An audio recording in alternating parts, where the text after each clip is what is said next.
Get ready for dictation. Start.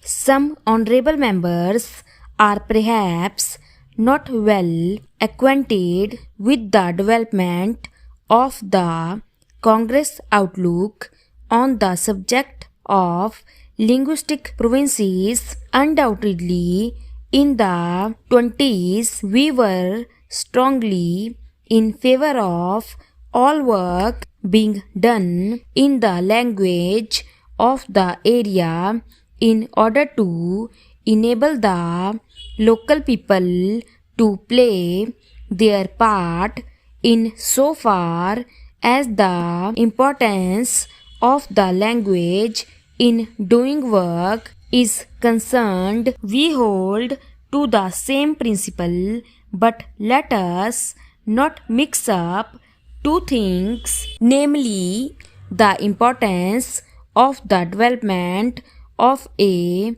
language and linguistic boundaries. The two are not the same thing. If you see the Congress resolutions of the last 3 or 4 years, you will find that all of them have stated quite clearly that language is an important factor, but that there are other economic, geographical, and developmental factors which are equally important. Finally, the most important factor, the overriding factor, is the unity of India. That is what the Congress has been saying all along. Now, seeing all that has happened since the publication of the SRC report, naturally and even more than previously, our thoughts have gone towards laying a greater stress on the unifying factors. We have been discussing the 5-year plan and thinking more and more in economic and developmental terms. Take Bengal and Bihar. The area between Bengal and Bihar is the richest industrial area of India, and no doubt in a few years' time it will grow into the most heavily industrialized area.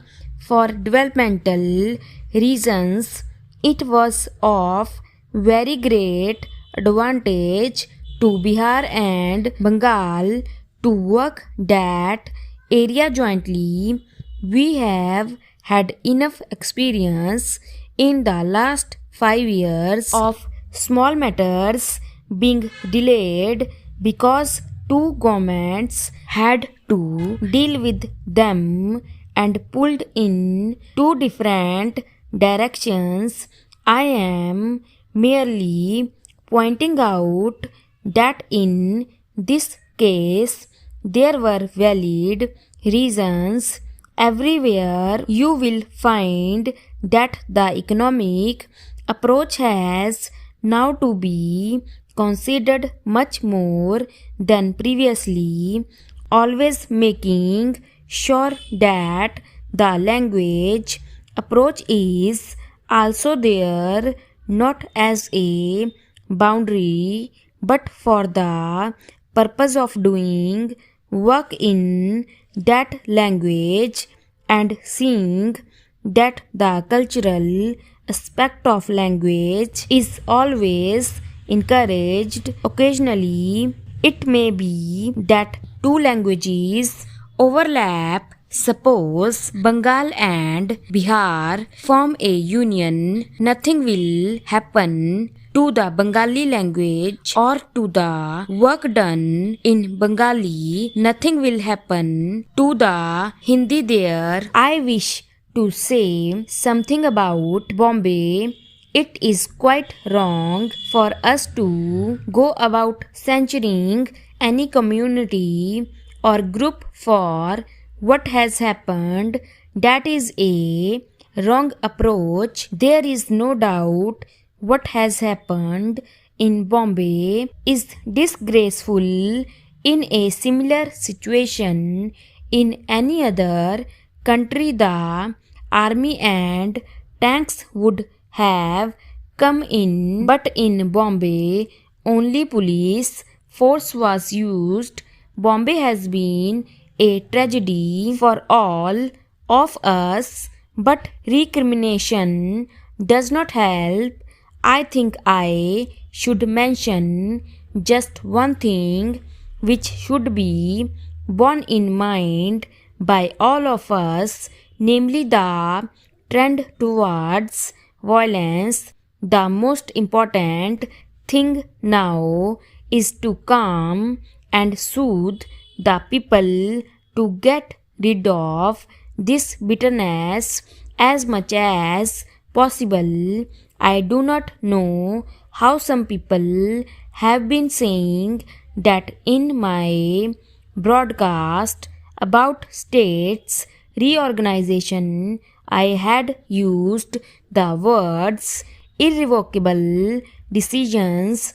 I have looked through my broadcast and it is not there. In a democratic structure of government, there is nothing irrevocable. We can sit down and consider any matter at any time. The point is that we must have the atmosphere to do it. We cannot do it if people beat one another and quarrel. We must calm down. It is obvious that no decision about Bombay is a happy decision which is looked upon by a large section of the people as an imposition on them.